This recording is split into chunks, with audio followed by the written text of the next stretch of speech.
Okay, so then that's when the DLC comes out. Got it, James. Yeah. Got it. Yeah. Classic. That's what I heard too. Microphone Exactly check. what I heard, Ben. Check 2 Mhm. and 2. Do not listen to this panel tonight for you, Bars. They do not know anything about DLC. I did not say anything about DLC. What's up, everybody? Let me see if are we live. I need checks in the chat. I need microphone checks in the chat. All right, Oh, I got yes, some please. from Jenny. I got some from Crimson. Nice interest from Dylan. Okay. Cool. Exactly how we planned it. Yes, this is exactly. Mhm. Paris saying we're good. Mics are checked. Okay, all right. All the mics are checked. Sweet. Perfect. Yo, this is your boy James over XpectoGO. Bring you guys the latest and greatest in Hogwarts Legacy content. And today we are honored for a special Wizarding Wednesday live stream where we normally come together and talk all things Hogwarts Legacy. This time, I got some friends, so we're going to do just that, celebrating 1 year of the game's release. And I'm honored to have Benjamin Snow, Andy Reloads, Miranda Lorian, Professor Lynette, and of course, Retro Arakator. It is Valentine's Day, so I want to say happy Valentine's Day to everybody as well. But it is Valentine's Day, and because of that, everybody's on a tight schedule because we got stuff to do. So we're going to get right into some of the questions and stuff and have some fun. But while I bring up the questions, everybody say hi. How are you guys doing? Talk amongst yourselves. Hello. Hello, everyone. Greetings. Happy Valentine's Day. Happy to you. So, Andy, have you already had your Valentine Day celebration later for you? True. The time difference. Or is it happening right now, like in the behind the scenes? Well, this is Andy's Valentine's Day. Yeah. For all his date. with you guys. I mean, it's I 9 mean, o'clock here. Perfect. So Yeah. I'm having a great time. I Noise. genuinely am, by the way. I'm not even joking. Hey, we all love you, Andy. We all love you. So Thanks, man. Thank you, And Mr. Snow. chat, thank you guys for being here. I want to just say thank you. And there's a lot of Hogwarts Legacy fans in the chat. I guess that's a You never know surprise. who's going to That's show all. Is that up what we're in talking these, about man. today? odd. You might Yeah. get the official Hogwarts Legacy account. You never know. Oh yeah. Someone told me there'd be pizza. What were we talking about actually? or mustaches. Yeah. Mm. Yeah, this is Oh, a yeah. mustache stream. So But that being said, let's get into question number one. I want to ask the panel, and as always with all these questions, chat, we want to hear your responses. I love going back, watching the replay, listening to it, and seeing you guys' responses in the chat. So feel free, you guys are part of this. But 1 year later, and we're going in order. What has been your favorite Hogwarts Legacy moment, whether creating content, whether just playing the game, whether sharing that experience with the community? 1 year later, your favorite Hogwarts Legacy moment. And let's kick it off with Benjamin. wow, it's hard to pull just one thing. Yes. It's all of it in the mix. It is creating content, immersing myself into the world that is not this, and just having fun with it. It's hard to, and yeah, talking to all the nerds in the chat about different things that are not important but important. Right. Yeah, but just I don't know, the little right now I'm getting back to replaying as a Ravenclaw, and it brings me back those memories of just taking my time and walking around, just looking at the scenery and thinking I'm the wizard here. And so yeah, that freedom is definitely my favorite part. Miranda, what about you? You just started your dark playthrough, getting Oh. some memories. What about you? I have a couple favorite memories, and they always crack me up whenever I start thinking about it. There's specifically from my first playthrough, there is one side mission. I think it's like super inconsequential, but I want to say the one side character, I think her name's like Samantha Dale, gives it to you. Yeah. And the issue is like her brother has like beat for feet. And I found that so funny for some reason. And like, I think the rest of my playthrough, I kept referencing that. I was like, beat feet. And I thought that was so funny. And I still laugh about it to this day. Someone made fun of me in my comment section too about my hairdo. Like in the game, they were like making fun of me, saying I looked like George Washington. There were a couple Yeah, there were a couple. Oh, my favorite quest line though, and I can't wait for it this time as well, is my the haunted Oh Hogsmeade yes. one. Oh yeah. That Oh by yeah. far is Oh, like yes. probably my favorite quest in Oh, the yeah. entire game, hands down. For sure. Easy. I think Alan 2 game director had even said that as well. Like it was his favorite one. And you can tell they had a lot of fun designing Yeah. that because it didn't feel like the game at all. It was completely different and caught me off guard. So I can't wait for it to be released for everybody later this summer for sure. And Definitely. stuff. But moments, let's get into it from Retro. Oh man. I mean, would it be too cheesy to say meeting all of you guys? I genuinely No, mean that not though, too man. cheesy. Like Yeah. I'll talk about the game too, but just seeing the community that kind of sprang up around Hogwarts Legacy. As someone who grew up with the Harry Potter fandom and seeing how tight knit that community was, and then not knowing would they be able to tap into that with this video game, and they totally did. But not only did they tap into the original Harry Potter fandom, it's created this whole new fandom and group of people. So I mean, meeting you guys in person was obviously, I'll never forget that experience. I mean, Miranda and I, we spent the day at like the theme park, and we just kept like saying, this is just so awesome. Just meeting all the people and who are excited about what they do. Not just you guys with the content, but getting to talk directly with game directors for the first time, something I never had the opportunity to do in my life, and hearing their passion, just incredible. So I mean, that I'll never forget those memories. As far as the game goes, I mean, I still say that first moment when you like wake up in the common room, just like you have this awesome intro sequence, which is like leads up to that grand music that's just hitting all the right notes. And then you just wake up in your common room. The only time you wake up, we thought that was going to be more of a thing. You wake up for one time. We did. But yeah, just that feeling of like all these years we've been waiting for this kind of game. It was just awesome feeling. Yeah. I love it. Lynette, what about you? Video games are wild, y'all. So like I feel like I'm gonna echo that. I think of course, not everyone has had in-person interactions, but like we have these sort of shared experiences. So basically the entire month of January and February for me, I'll just group it there. January, when we all met, one of the things I'll never forget is we were all waiting for James to get here from the airport. And I don't know, I mean, for some of y'all who were here, like if y'all arrived early, all of us were kind of in this hotel area where there was a bar, and we had our cameras, and we were like literally waiting for James to check in. So we were just being creepers in the corner. I think Ben, you were with me. Rita, we were all just like with our cameras recording James. And I've known James for years, so it's just like, it's, I know him, but it was hilarious to have all of us, people who have been covering this game for so long finally meeting each other and also being goofy about it. So like that whole trip was really fun to just actually chat in person. Like I love talking to people online, and I just love talking to people any chance I get about video games. Really. So that stands out as a memory for me that always makes me giggle when I think about all of us being paparazzi. And then nothing can top launch week for me. Launch week was the craziest week. I had so much adrenaline, so much excitement.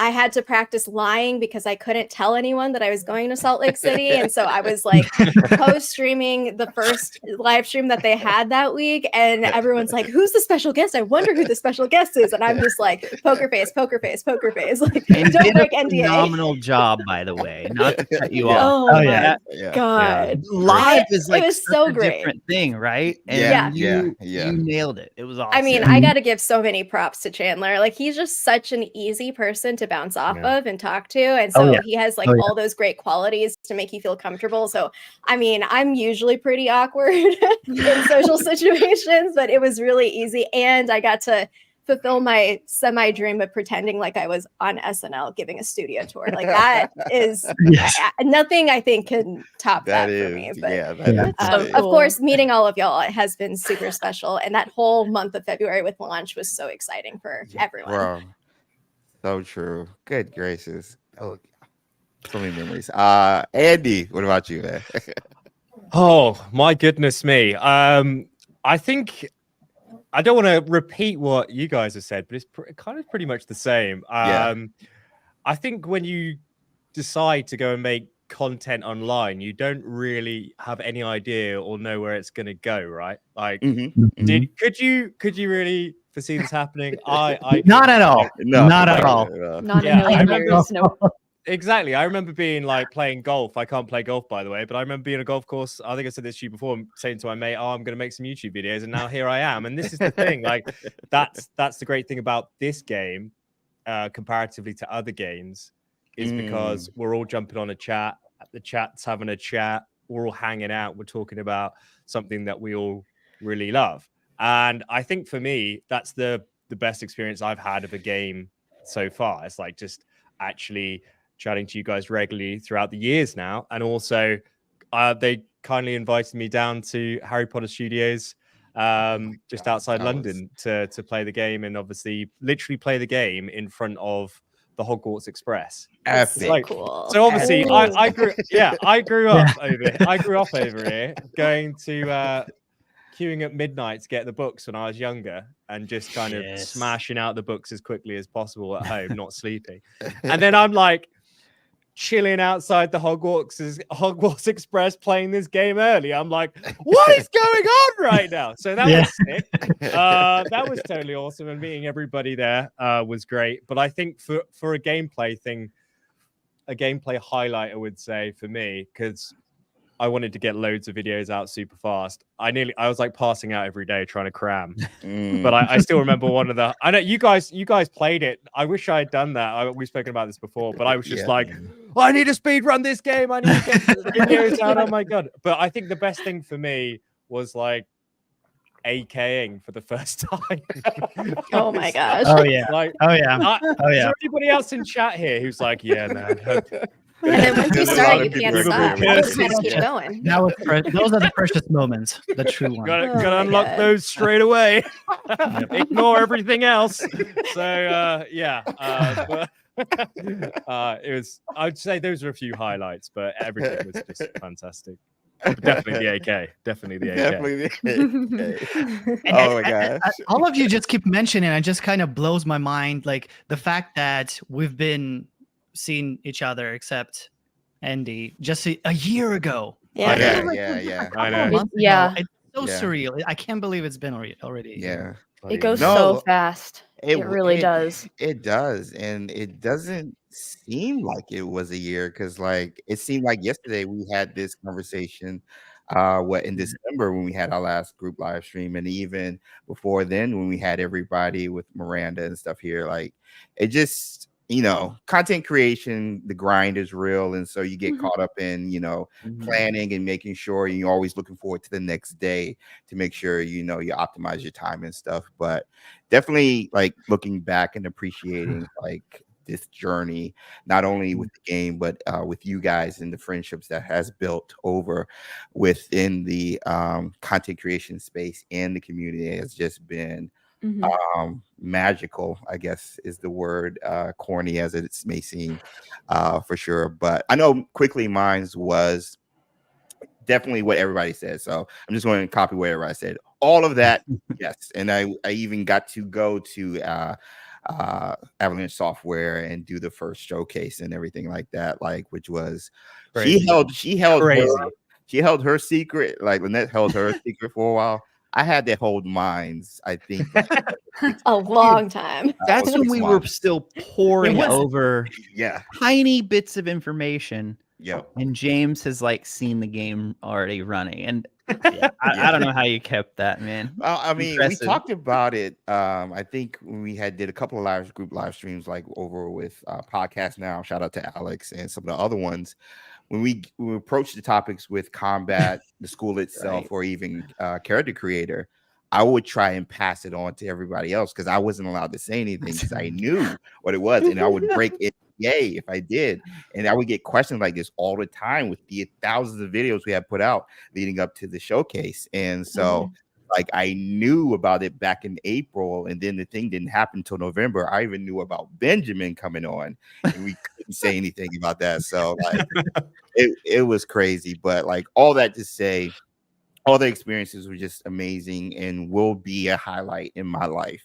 I mean, I might end, YouTube in the next year or two, whatever, but those will be like highlights in my life. And you guys are to thank for that. In game, I will say, sharing that experience writing the Thestral for the first time, I did that live. And for anybody who knows, if you know, you know, but I'll say that one was a gameplay highlight. So for sure. But Nice. Next question. Before we get all sappy and everything, what do you find yourself enjoying still when you go back into the game? Let's start with Andy. Let's go back around. I think I've already answered that. To be honest with you, Is it AK still? Well, it is, mate. Yeah, it is. It just happens to be that AK. Doesn't get old.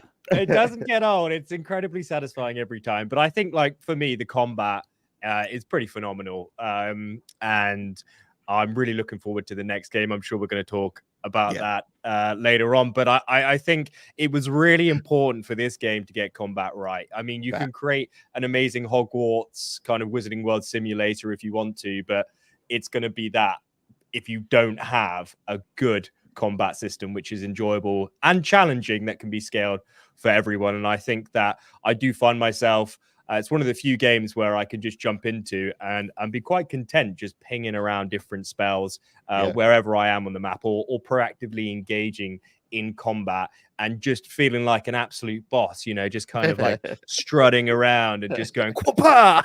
Not today, sir." Stuff like that is pretty awesome. I love it. It's the kind of thing I've been, I'm sure everybody hears the same. You imagine yourself younger, even maybe still now, just kind of with a wand, just going, and doing that in the game. Yeah, there we go. That's right. Doing that in the game is incredibly satisfying. I'm going to keep it short and sweet there. Combat for me, mwah, chef's kiss. Love it. Miranda, what about you? So it's like our favorite thing to do. What was the question? What was when you open the game still? Okay. Were you finding yourself enjoying still after a year later within the game? Man, the opening song, like when the kind of start screen comes, when I went to go play or start my second playthrough, again, that was like kind of the nostalgia hit me like really quickly, and I was really surprised because I was like, I only played this a year ago. Like, why am I feeling this way? But there's that, and then I think for me, it's like more of a vibe thing. There's so few games that I think of when I think of like cozy gaming, like Stardew Valley and stuff like that. But this one is top-notch cozy gaming. It's a vibe. I can spend hours just flying around, and then when I find something interesting, I'll land, like fight some stuff. But it's really just the vibe, like the being in the game. And I really loved the Room of Requirement, which is interesting because most games for me, like I have a hard time building things like Minecraft. I'd be cool in like a 2x2 hut, like that's it. But the Room of Requirement like nailed the decor and the creativity behind it. Like there was a lot of choice, but it was also like not overwhelming. And I spent so much more time in the room than I ever thought I would. And I just love hanging out with like the animals and just kind of vibing in there. That's the best part. Facts. Piggybacking off of that, literally, that is my thing. It's the vibe, man. Like they knew what they were doing when they did the ASMR. They knew what game they had because it's a vibe. You can just listen to the game. You don't even have to have the music, which music just umpteenth the whole vibe already. Right. So it just oh my gosh, exacerbates it to such a wide margin, but you could just listen to flying the wind while you're flying on a threshold, the freaking like nature while you're in the Scottish Highlands looking over at Hogwarts, watching the sunset. Like that's all I do. when I go, I was like, yo, I need to decompress. I was like, the kids might have been crazy today. I just like, let me just go sit down, turn on the game, and I just listen. I just Okay. listen, and it's so chill. So, Facts, yeah, facts. piggybacking off of Miranda, she nailed it. That's mine as well. So, let's go. Retro, what about you? Oh man, I had a good answer, and then I just get so into listening to you guys. So sort of like how Andy was talking about. I mean, I didn't play through the game quite as fast, but there was something about those first few playthroughs. We were all very focused on obviously enjoying the game, but we were making content too. Like we knew we wanted to get this content out there. Right. And so going back now and playing it, like I recently went back and played just looking for more secrets. So not to plug a video, but I did the video about the dark secrets, like investigating these. Chandler actually brought it up in the Hogwarts video about the NPCs who left behind these letters and they died of mysterious causes. And I was like, I don't remember this. I maybe remember one of these letters.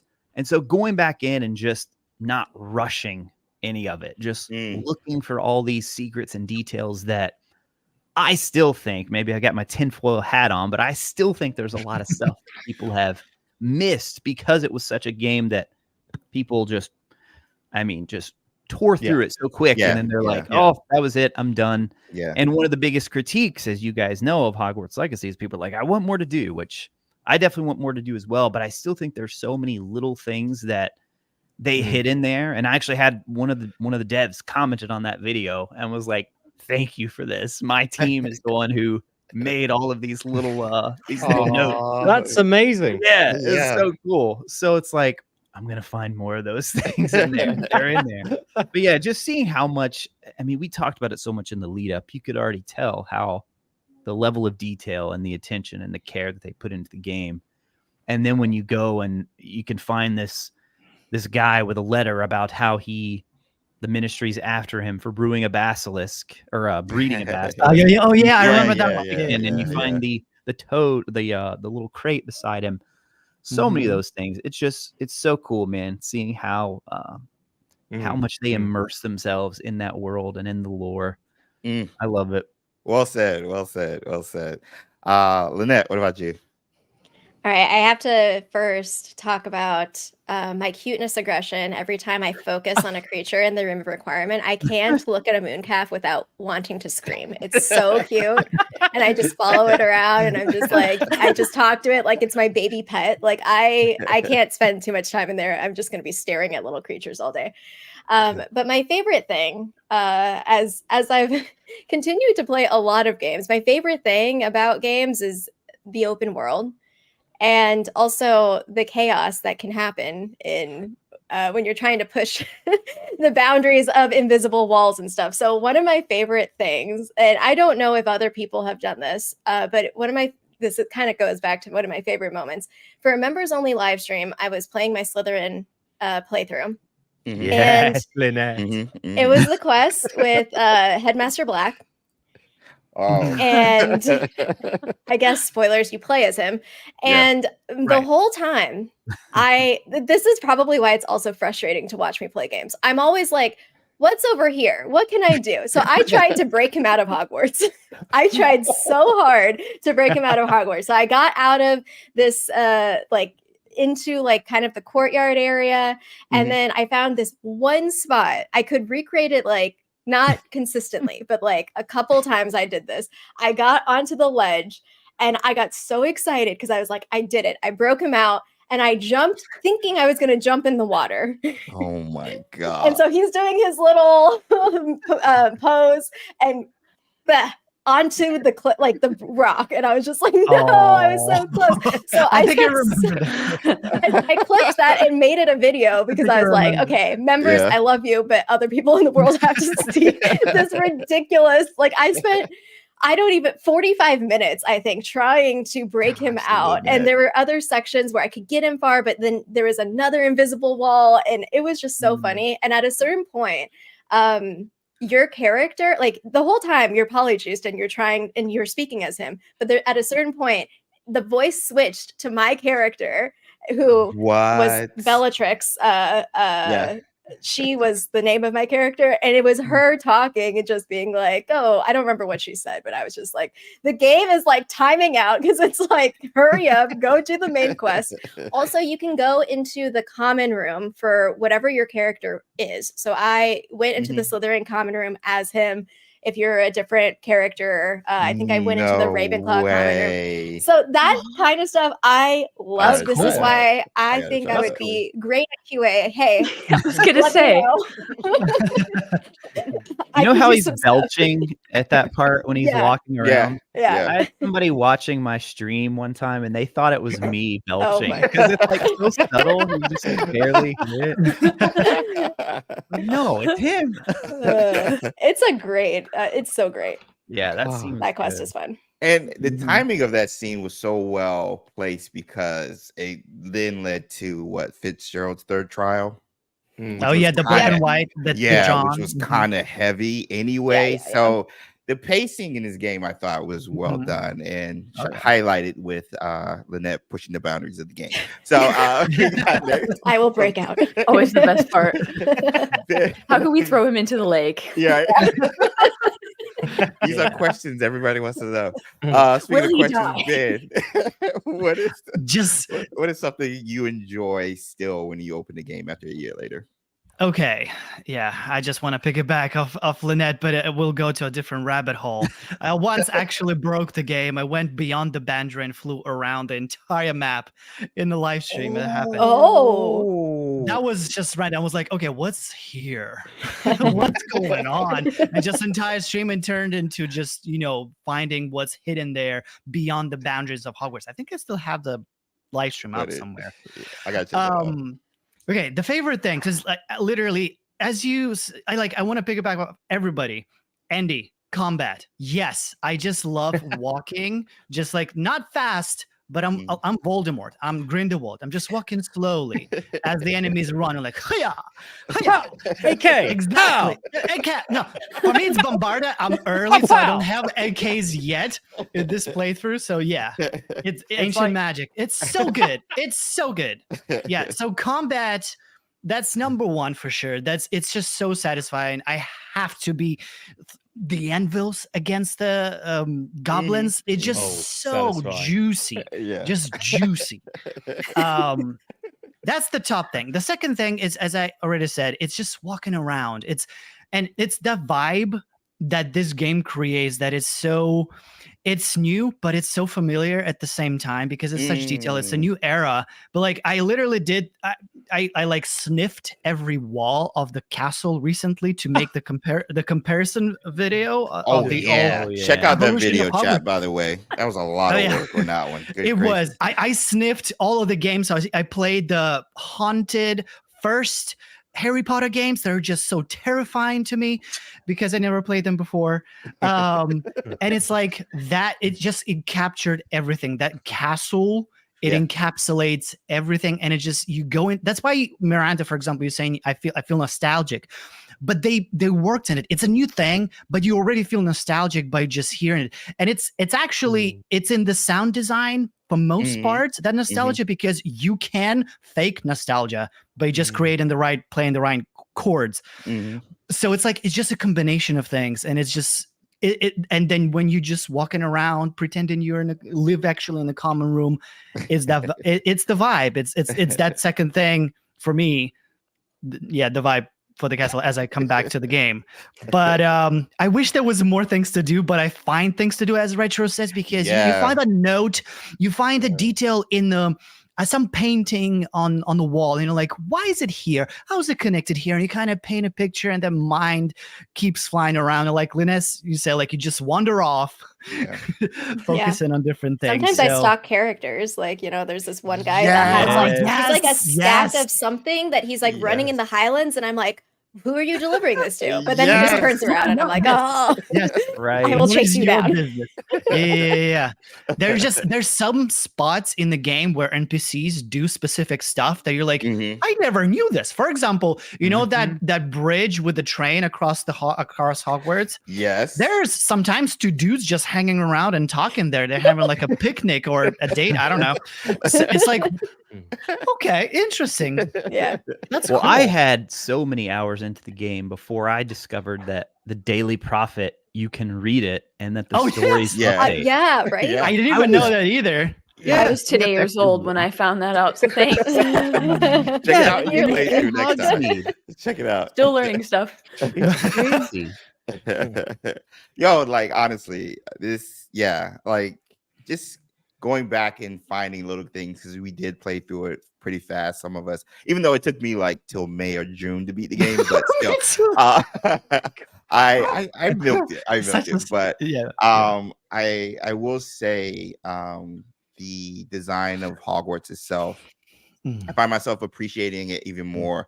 And after the art station, if you guys chat, everybody like within the earshot, go to ArtStation website and just type in Hogwarts Legacy, and you'll see the variety of artists and what they contributed to the game. Yeah. And so I'm looking at some of this artistry and the detail, and I'm like, okay, I gotta go find this now in the game and stuff, and just comparing it and looking at it. It makes you appreciate how much work went into the little things, like Retro mentioned, with the mysteries and with the architecture, and even with just the placement of items in certain spots for a specific reason. So if you're looking for something to do, I would throw that out there amongst the other suggestions made by this awesome panel. So yeah, shout out to the devs, shout out to everybody involved with making the game. Definitely, you guys go check that out. All right.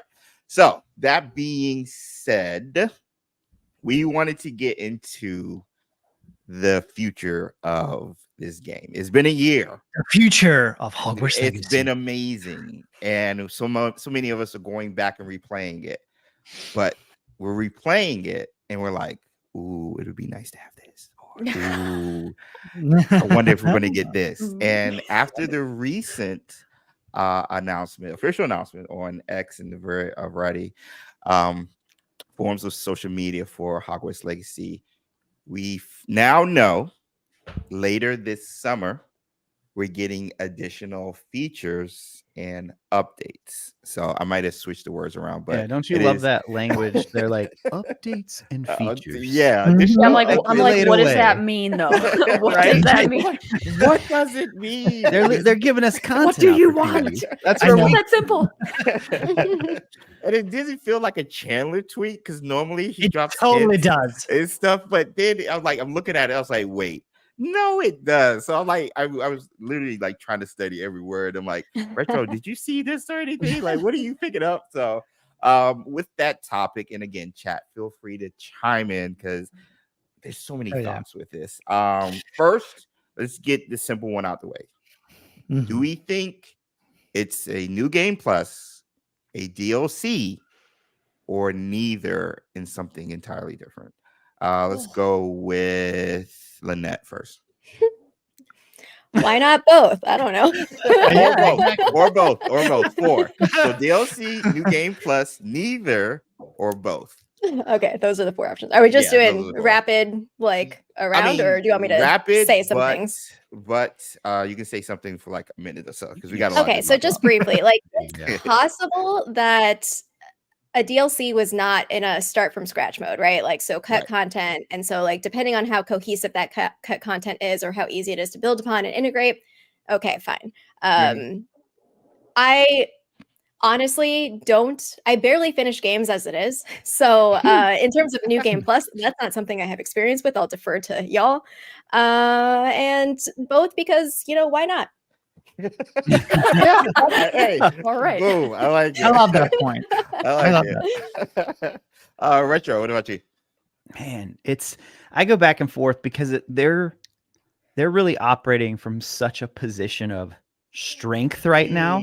They can do whatever. Like they could literally do whatever they want. They made so much money. If WB goes to them and says, "Would you guys like to go full steam ahead on a sequel? Or do you want to release little bits of content along the way?" Because honestly, going in, and I still think I lean that way. Like, I just can't imagine that they don't have some sort of story-based DLC content for this base game at some point. I just can't imagine it. I can't imagine not capitalizing on that. I don't know if that's what the summer update is going to be. I'm expecting quality of life features. Maybe they add things like sitting, which is something that people have been wanting for the longest time. Photo compilation mode. of all the I mean, things. the Yeah, four toilets in yeah. the bathrooms. I mean, they're just Toilet rooms. Going yeah, to the bathroom, yes.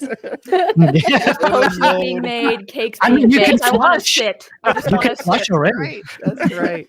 That's Well funny. So yeah, said. I do think New Game Plus, I think photo mode, I think those things like that. That's kind of what I'm expecting for the summer update, with maybe some sort of curveball in there as because I do think they've had enough time to where they could drop a surprise on us. Like I go to the God of War example. Like, of course, people expected some sort of God of War DLC, but I don't think they expected exactly what they delivered. That was kind of And for free. whoa, yeah, Specifically for free. That was out of like left what? field. Yeah, But my counter to that is God of War only had one platform, whereas Avalanche Software was working on the PS4, Xbox One, and the Switch version, which only's been out for almost 4 months now. So I know. I don't want to sidetrack us too much, but that makes me wonder. I'm honestly curious if Haunted Hogsmeade is even going to be on the last gen platforms. I don't know if you want to dive into that. We'll talk about that. That's a good question, actually. That's a very good point. Is like thinking about what can come to the current game. Is like what can work on those other, backwards. Yeah, because it's like they made a promise, and I applaud them for sticking to that promise of these are the platforms, and they released it on there. But you hit a point where you just have to move forward, right? Yeah, like Hogwarts Legacy 2 is not going to be on the PS4 and the Switch. It's just not going to be that. So at some point they've got to flip that switch. At what point do they do that? Yeah. Todd, before we get to Miranda, Todd, the developer extraordinaire, just comes in, says, I know the answers, but I'm just keeping it to myself. Like a good Avalanche Software employee. Cool. Yeah, somebody with the emoji right there. Yeah. Okay, y'all are being sus in the chat. So for those of you who don't know, Todd is one of the developers over at Avalanche Software. He worked on the Poppy missions. I got to meet him in person. Amazing cat and an amazing artist. You should go check out his Instagram.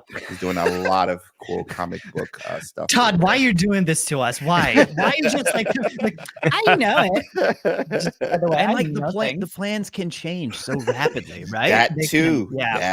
Like, do you think they in their wild I'm gonna get ahead of ourselves. Do you think in their wildest dreams they ever expected this to be the best-selling game of the year? Like, yes, I think in their most I think. Wait, you think they expected that? I did. I don't know. Okay. I think they expected this game to do well. Oh yeah. How well? Sure. Yeah. Highest selling game overall. Breaking a Call of Duty record? No, I don't think that. But I know me crazy. Personally, all the big titles that came out in 2023 that everybody knew was going to be big were platform exclusives. Spider-Man 2, Tears of the Kingdom, a lot of other games. Baldur's Gate surprised everybody and well worth it. It's amazing stuff. But Hogwarts Legacy, it being on multiple platforms and a Harry Potter IP, I just know the IP. First game. And already knew it's going to just blow up despite all the outside noise that was going to happen. That was me personally. And I think they kind of had an inkling as well based off what they did and what WB did with the marketing as well. That's just my opinion. Yeah, that's what I think. So I think you're right about it, James. But also, they like the developers themselves. They knew that this is going to be good. This is a good game. Those who were developing the game, but also I feel like those who were in WB making executive decisions were maybe like a little bit more skeptical, a little bit more cautious. Not skeptical, more cautious about it. I feel like because. They couldn't really know. Interesting. Miranda, I know we got sidetracked, but Miranda, that was my fault. No, I love these conversations. This is why I was like green lighting. I was like, let's go, let's talk about it. Also, before we go to Miranda, clarification: New Game Plus, DLC, neither or both retro, because you just threw out features. Well, okay. Incredibly quickly, DLC I think can be interpreted many different ways. Yeah. By its True. most strict definition, it could be a clothing piece, and that could be DLC. Yeah. So Yeah. So what's the I'll say question? yes to both then. Okay. All right. Yay. Okay. All right. Miranda, what about you? New game plus DLC, neither or both? I mean, I think it could be any of them. I don't actually, for full clarification, I don't actually know, but I can tell you what I hope is going, what it's Yeah. going to be. I'll But take whoever the person was in chat made me laugh. It was like, watch it be like a hairstyle. That was I wouldn't turn oblong. that down. Shout out to oblong. Yeah. Yeah, It that could was be. that was really funny. That cracked me up. But I think, well, for me, like I'm kind of like Lynette. I've never really cared about New Game Plus in general because just like you, it's really hard to get me to like actually complete a game fully, but much less like replay a game, especially if I already know like where the story's gonna go. Right. But Mm. I mean, if we get it, cool, why not? But I am really hoping it's a DLC. I'm all about story, so if they can get me more story stuff, more lore, more reasons to like just keep going and learning new things, like I like learning new things. Yeah. I'm really excited for that. Like I am praying that it's story DLC of some. I'll even take a roguelite. Maybe. I mean, Yeah. we'll see. Oh, But getting spicy here. yeah, kind of like God of War. But I mean, I'll Yeah. I'll take any of it. Let's I'll go. take a new hairstyle, a new robe. You know. So we got Miranda for all of it. Yeah. All of it. All right. Andy, what about you? Okay. He's been moving Um, around in his seat, by the way. For I- those of you guys that haven't been paying attention. He's ready for that. prepare yourselves. I think right. Okay, so it would have been a year and a half since launch. That's a year and a half for the team to make some stuff. Essentially, it's a short amount of time, but it's also a decent amount of time. I also think that there's the expectation from us, the fans, but also people who have really bought into this first game. So with this massive influx of money that Warner Bros. Are now like, oh my God, we are sitting on a cash cow here. Take all of our money because all of our other games suck. So we need to pump resources into Avalanche right now. And you guys need to continue making that kind of bottled lightning. So I think that if they were to come out in the summer with, oh, hey, so we're porting across Hogsmeade and you got some new hairstyles, some new clothes, maybe a couple new spells and some minor quests, I think people would be really disappointed with that. I don't think us necessarily and everybody in chat, because we're already really invested in this game. And like they could chuck out a couple new beasts and a hair and a mustache, and I'd be like, Yep. what an update. The This is Andy fantastic. mustache. This is the best update ever. Oh my God. Thanks very much.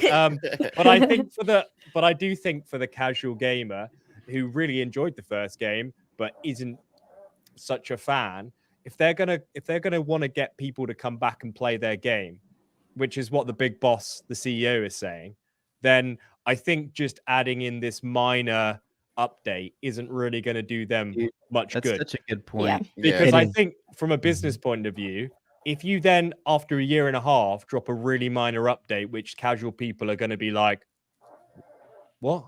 Nah, Yeah. I can't be. Oh, I you can't be nailed asked it, to dude. log in. I'm on Yeah. board now. So- Story so then- DLC's coming. So then in that regard, that's not hitting their goals. I think that you're going to have to. The reason why they're being so ambiguous right now with that tweet at the start of the year is just to say, yeah, we've got some stuff cooking, but we're not going to divulge what that is, because you don't want to kind of overdo it, overpromise and underdeliver, do you? But Right. I think updates and features is a nice way of saying, okay, yeah, there's some stuff's coming. And I think that for us having this discussion right now is to say, you know, we're talking about potential cosmetics and stuff. Right. And if they then go and drop a big, 10-hour storyline DLC for free, everyone's going to lose their minds and mustaches. Yeah. So, and I think that's the kind of thing that they want, right? They need a really big return, don't they? They need a big encore. Yeah. And they need to bring something new to this game apart from a couple battle arenas, a couple cosmetics, and a Hogsmeade quest, which is which you could play a year and a half ago. So for me personally, this summer, I'm expecting something quite tasty. Otherwise, just for the amount of development time, I could be completely wrong there, but Yeah. I think after what the big boss says, they're going to start moving towards live service and ongoing updates. And I think this is going to be the start of that. And we're going to get into Zaslav's and David Haydad's comments moving forward. But Andy, before we get to Ben, do you not think, and I say it again, they had to work on the PS1 and PS4, Switch. Xbox One, and Switch, which was originally going to come out in July and got pushed back to November? That's a huge delay. Now, I'm not saying you couldn't have aspects of the team over at Avalanche Software working on that while others were working on the DLC or New Game Plus, since you already have that blueprint already there. Now you're just adding features. Not to say they couldn't do that, but with that thought process, because the words from David Haydad and Zaslav came much later. That was something that came in much later. And so my thing is, okay, if it's DLC, why not say DLC? Yes, you don't want to overpromise, but you also want to build up hype, which was something they mastered leading up to the game's release. So that being said, what do you think, just knowing your background and just understanding of gaming, what do you think? Do you think it was delayed and that's why it's summer? Do you think they had teams working on it? What do you think? I think that Hogwarts Legacy really was an investment, obviously, the first big AAA investment from Avalanche, WB with Avalanche Studio. And a lot of the staff and a lot of the developers were on contracts, which ended at the end of February. So their employment was ending. And their employment or their continued employment or their contracts for years after would be extended pending the performance of how well this investment, this game did. We all now know this game did the best of the best, right? So much so that you guys have all found some fantastic new job postings. They are hiring like crazy right now. They are hiring so many new people. And in an industry that's losing so many people. So bravo. Yeah, well said. Yeah, you get the best game of the year, then absolutely you want to bring in more talent, because then you're going to want to capitalize on that and build, new content for us, the fans, to enjoy, because we're going to end up spending more money. That's just how it is, of course. And they're going to, continue to reinvest that. But I honestly think now that there's two different avenues. There's two lanes here. I think you'll have Avalanche Software. They'll be part of the team now, really focusing and starting to lay out the blueprint for Hogwarts Legacy 2. Then you've got another team now who's going to be focusing on live service, continual updates until Hogwarts Legacy 2 comes out. I also think now, Sony recently mentioned in a financial call, I think it was the other day, that the PlayStation 5 is coming to the end of its shelf life. Or what's that about? That's crazy. So it hasn't performed well. So on that point, I think that it's a waste of resources now for the development team to try and reinvent all of this new content coming out for the Switch and for older generations consoles. Because if you've got Sony going, we're nearly done with the PS5 in the next couple of years, they're not going to be met. And then we've also expecting another Switch 2 to come out or be announced this year. So I think now they've gone, right, we've met our obligations. We're not gonna produce any more development content for the PS4, old gen consoles, or Switch. What we're going to do now is go focus on Hogwarts Legacy 2, and then the other team, all the other people we're hiring, we're going to focus on the new content, maybe a bit of co-op, maybe a bit of dungeon running, new stories biannually for the next couple of years until on the next gen, all these current gen consoles, until Hogwarts Legacy 2 comes out, because it's just a waste of people and talent trying to port something onto the Switch. I think you could take all of those people and chuck them back across the new content and make some more money. I think to both of your points there is that we probably haven't talked about the last line of that tweet enough. I know I haven't, but the last line is, stay tuned in the coming months for more details. So James, they're planning a marketing exactly around this. Exactly. Just slowly bringing me That's a over great to point. Andy. I don't like to disappoint my viewers, you know. So I Same, like to same, play it same, like, don't be same. expecting too much, guys. Yeah, And then yeah. like just like Andy was saying, you under promise, you over deliver. But man, Andy's spitting some fire right now. These are good points because it's like a mustache update, right? That Yeah, would yeah. do well on our channels. But what's I gonna really- make headlines on IGN and GameSpot and Yeah, all these big yeah. websites? You need something significant. You need a God of War like mode Right. getting added to catch those big headlines. Yeah, absolutely. I love it. And a mustache for 6th or 7th years, I think, needs to be. If the devs are watching this stream, please just have a light bit. Yes, we do need Something facial there. hair, to be In honest. like just some sort of tash in the next update or game, please. Thank you. That'd be It could great. even be like a cosmetic. It doesn't have to be an actual Yeah, a beard. It could be like cosmetic. a Just a cosmetic. Ooh, cosmetic. yeah. Yeah. Yeah, Yeah. That's how Animal Yeah. Crossing Big deal. handles it. It's almost like Yeah. a Oh my mask God. you put on. Mhm. I love it. A mask. Benjamin. DLC, the Game Plus. Neither or both. I will say, I will answer that. But Andy, you speak the truth. Right. You're so right. I think so about the Game Plus. I love it when it makes sense. So with the Game Plus, if they release it, they will have to release an ultra difficult nightmare mode. So it actually is really difficult. So that would make more sense. Right. If that, so that will have to come in tandem. I totally agree with Andy with the fact that why would they do something really very mild if while they can actually do a legit big quest, big DLC, and bring more attention of general audience, general player. Mhm.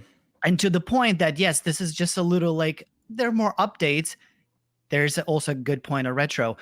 They are doing it right. They're not saying everything, but they will most likely have a date like, today we're going to announce something. And on the day, there's going to be a big reveal, and that will create a bigger impact than just a tweet about it. I also So, you've just got me thinking, mate. Sorry, just before it leaves my head on that. Okay. I think they're going to charge money for it as well. That's why. So I think that Yes, I think so too. But I think, see, the thing is, not everyone bought the deluxe edition, and well, at least I'm thinking Haunted Hogsmeade Quest came with deluxe edition, so that's probably going to be for extra like $10 whatever to get Haunted that. Hogsmeade was for Yeah, I PlayStation. think Hogsmeade PlayStation. It was PlayStation. not Mini paid extra. PlayStation. Yeah. But it wasn't with It was deluxe. a timed No, PlayStation no. exclusive. It was a yeah. PlayStation. My bad, my wrong. I thought it was that. Even on I PS4. think they'll just chuck it all Yeah. in. I think they're going to chuck it all in. That's why they're not releasing it for February. I think that they're just going to they'll probably put in the Dark Arts Arena, the Dark Arts Cosmetics, the Thestral. They'll lob in the Liquid Hogsmeade Quest. Luck. The Because that was a Liquid Luck. pre-order item. Yeah, I hope yeah, they I do reckon that one.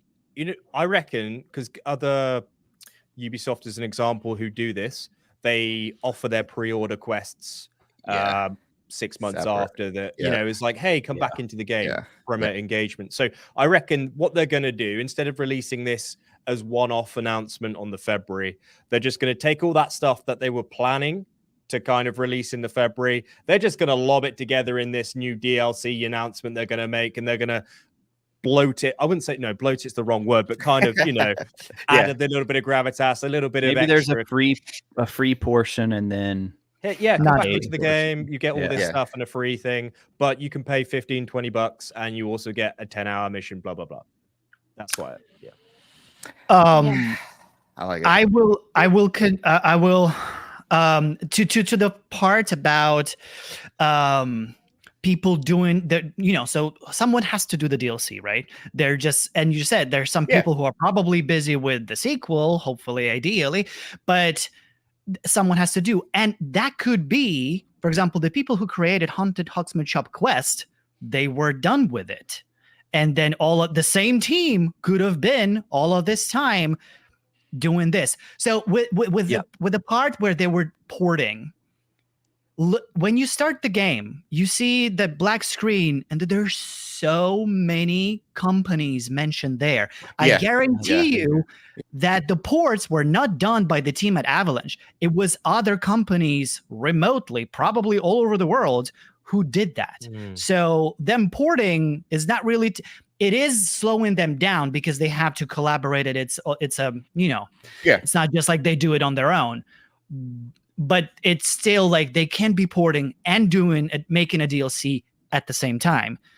And yeah, so I think all this time a team could have been already working on the DLC, and it's just ready now. James is getting excited. Look at and they just want a proper marketing campaign for this. Yeah, right. They need money, because if you look at WB's other games right now, Suicide Squad is done shockingly badly. Also, the other previous live service attempt was Gotham Knights. That's not done well at all. So that's taken years of development of different teams to kind of jump into a lot of money. A lot of money. Yeah. And then they just go and pull out the best game of the year, single player game of the year. So I think now that it's just going to be live serviced onwards. And people have this bad commentary. Oh, I'm sure we'll get into it. Live we'll get it. Bad, right. We're going to talk about it. I just want to throw it out immediately, but because I will forget, as Andy said, that is a very good point. And I want to just like kind of resonate a message, and I wonder what you guys think about it.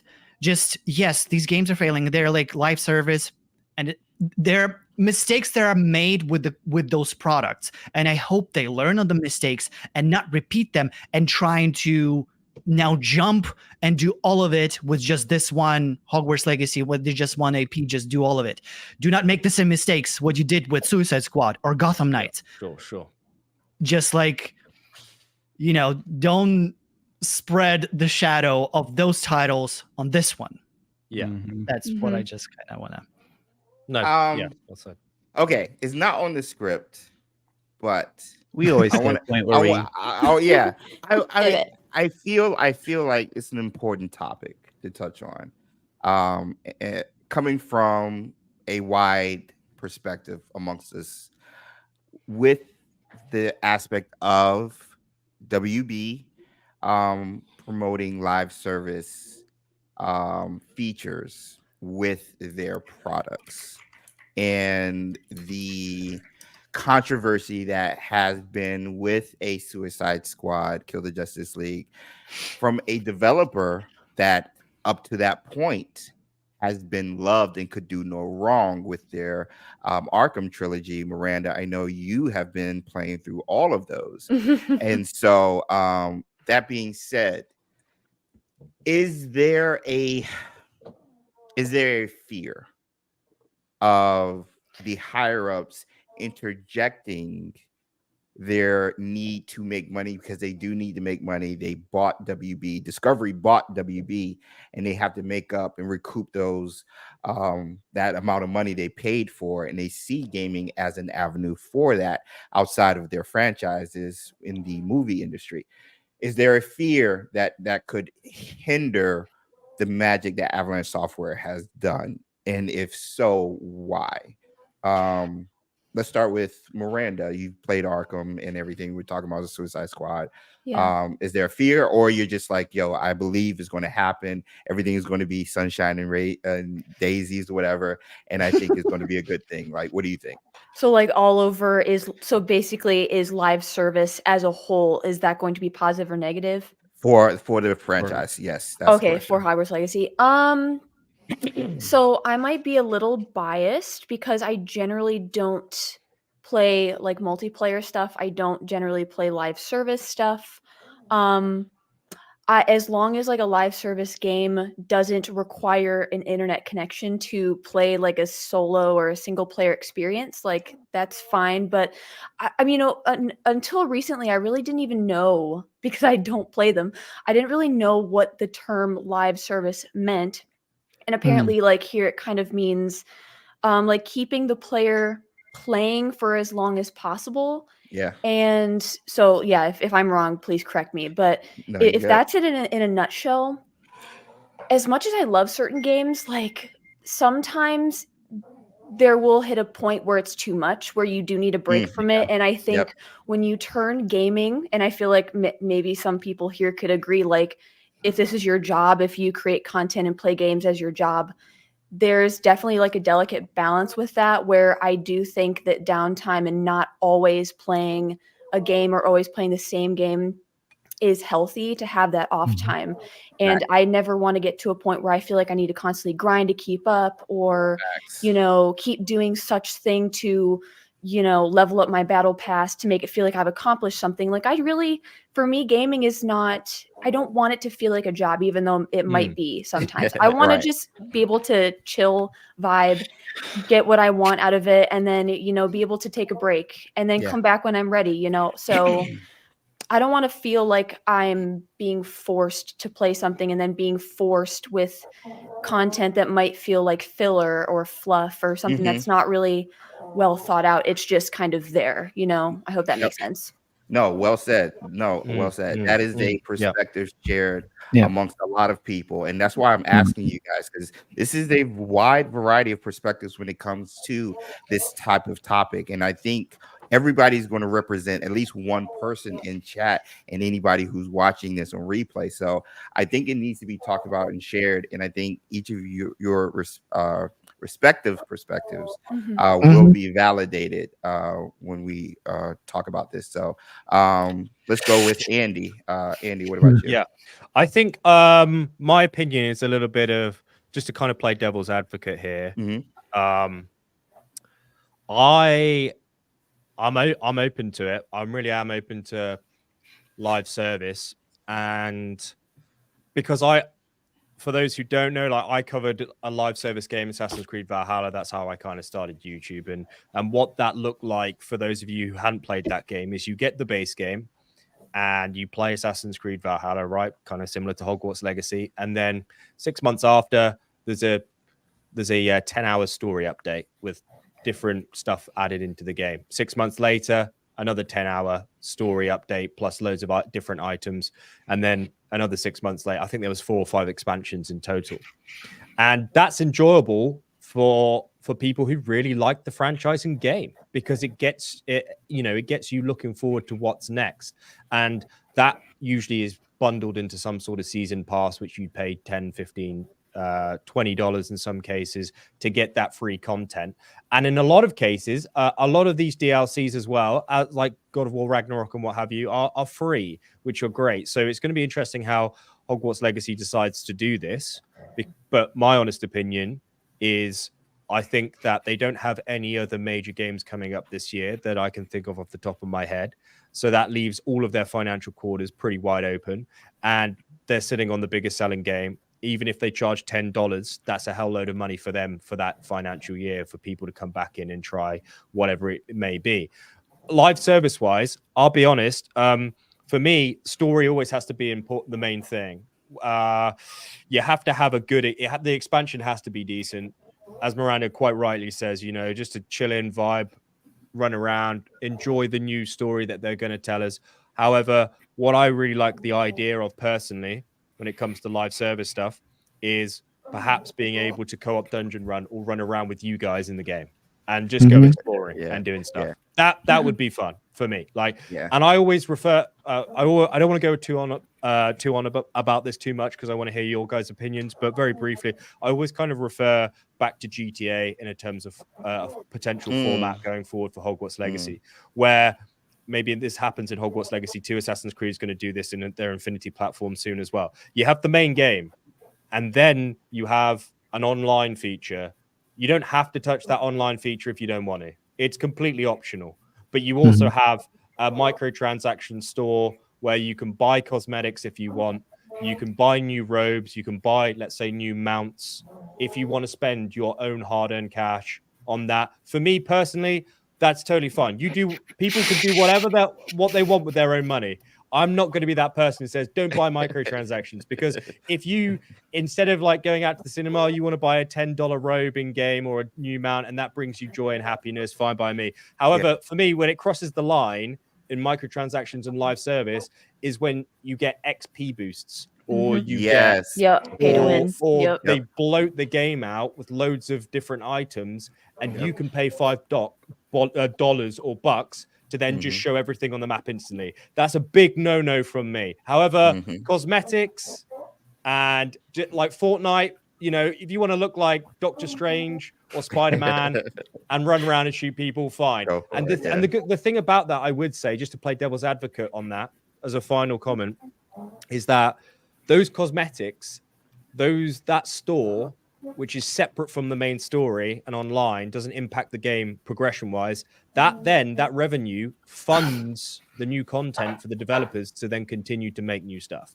Now, I'm not saying you go and buy loads of stuff from the store, but GTA Online, 10 years old, still makes $500 million a year on just subscriptions and in-game store transactions. $500 million a year, 10-year-old game. So you've got to understand, I think, in my opinion, you've got WB's exec here going, but you've also got a great Avalanche team who refused microtransactions from this game, and that gives me a lot of confidence as well that they'll get the balance right.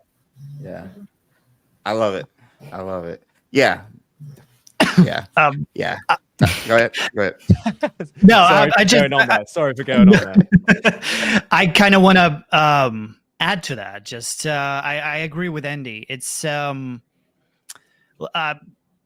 live transactions, live service games are. So I feel like it's also part of the generation in a way. Like the new generation, that are coming, they're now more into this live service formula of a game. They're now more used to, and so it's only natural for companies to look at that and to, you know, try to get that young generation on board with their own IP product, you name it. And so it makes sense. But Andy brought a great example. Like Assassin's Creed Valhalla is a great example of a live service game, but it's a healthy relationship between these bot contents game and the consumer. I love that game a lot. I had my own issues with it, but that's different. And I love those parts about the DLC. And it never felt like it never felt as a bad thing. I liked it. And so that should be as an example if going forward. And as you said, like having some online feature that is kind of secondary to the main story, that would be a phenomenal thing. But that's what I said before. Be careful about, like, as one thing, let's make everything live service. You can, but you can be looking at you can be focusing on the wrong things when trying to make a live service game, right? Yeah. There are examples out there right now that are failing. And so that's what I'm talking about. Don't make the same mistakes. You can make a great MMORPG. You can make a great multiplayer platform. It can blow up, but it's about, you know, look at the right things, because in the beginning you have to make all of it in you know, satisfying and fun in the first place. You should like, you want to buy that whatever cosmetic or whatever. You just like, you're already having so much fun with this already, what it is offered to you, and then there's extra stuff. You're like, why not spend extra bucks and support the creator and get that something, you know? Like, it's just it you know, it works. It's working for many games. But when you just focus on that we can sell other stuff, but you forget about the story and forget about the formula and whatever, then it will never matter. No one will ever care about those little buying stuffs that do nothing. I mean, I completely agree. Just on that point, I wouldn't be surprised going forward if they do the similar GTA format, because on GTA they have this GTA Plus subscription. I think I've briefly spoken about it before. I wouldn't honestly be surprised down the line, maybe in Hogwarts Legacy 2, and they run parallel with online, that you pay like $5 a month and you get like new cosmetics and new in-game currency and stuff like that. I know a lot of people probably won't like the idea of that. I'm not saying it's obviously going to happen. I don't know, but I wouldn't be surprised if that's the case, because I think with these kind of things, Ben, as you quite rightly say, you have to have a good game. There's no point in creating a live service model or online if it sucks. Like they've shown that with their failed attempts at games, if the game isn't solid enough for people to want to run around in their open world, then the live service is a waste of time. But Yeah. I think that's the difference here, isn't it? Because Yeah. Hogwarts Legacy, people People want this as Miranda content. says, you wanted to go and chill out, like cozy games, you can do that, and that's Give us the thing. option. Give us the Yeah. option of Yeah. whether online or off. It is that, but it's also uniqueness, and Hogwarts Legacy, and this AP has that unique aspect because you go to live service and to a specific something. It's a Fortnite, or if it's a sports game, you go for a specific thing, and Yeah. that game has that thing. It's unique, and you want to tap into that, and it hits different audiences in a different way, but there's enjoyment. So it's And Hogwarts Legacy has that uniqueness, and you can explore that. Lynette, because I have thoughts, but Lynette. Sorry, so I had notes coming in, and then I started writing notes as y'all are talking. So bear with me, okay? That's a good conversation. That's a good thing to do. Yeah, no, this is good. Top. It is, and that's why I wanted to. That's why I had it later. But I was like, we're here. Let's see where it takes us. So let's go. Yeah. So like Miranda, I also don't play live service games. Like I just don't. But I have thought about this, especially ever since the announcement. I usually talk to my partner, Jeff, and he's always just like, why are you constantly thinking about this? And I'm like, it's important to me. So I did talk to him the other day because I was thinking about it. I'll just say what I wrote. Okay. So when if I do play live service games, just casually, I don't spend any money. And the thing that I have been thinking about a lot is like in terms of economics broadly. So like it seems that okay, so you have some big high revenue, high grossing live service games that exist. There can only be a few of them, right? Like you can't have like every live service game be this massive success with so much money and continuing to bring in revenue forever. That's just not how money flows. Right? Yep. So my biggest concern is what are those expectations for success that are being set for any future products that are going to come out of this?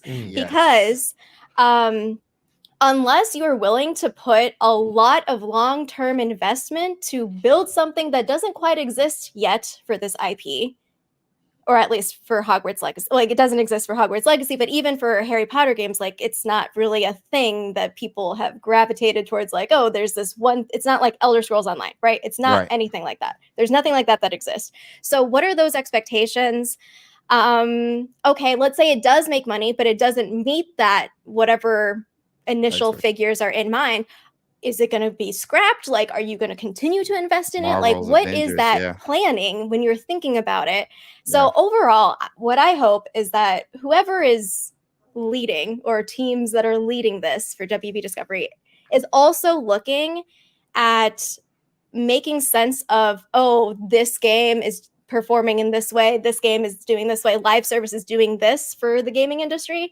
That those figures are made sense of in context of what you have. And what you have is this audience you have built with Hogwarts Legacy.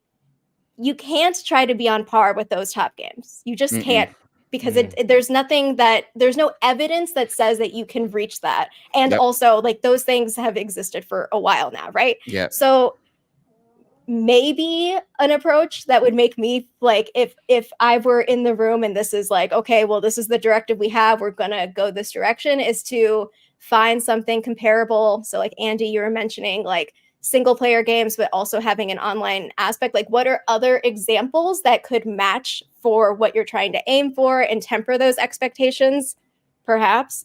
And then primarily, I mean, y'all talked about story is important, but what fits ultimately the audience you have amassed with Hogwarts Legacy? What fits to bring those people back? Thank you.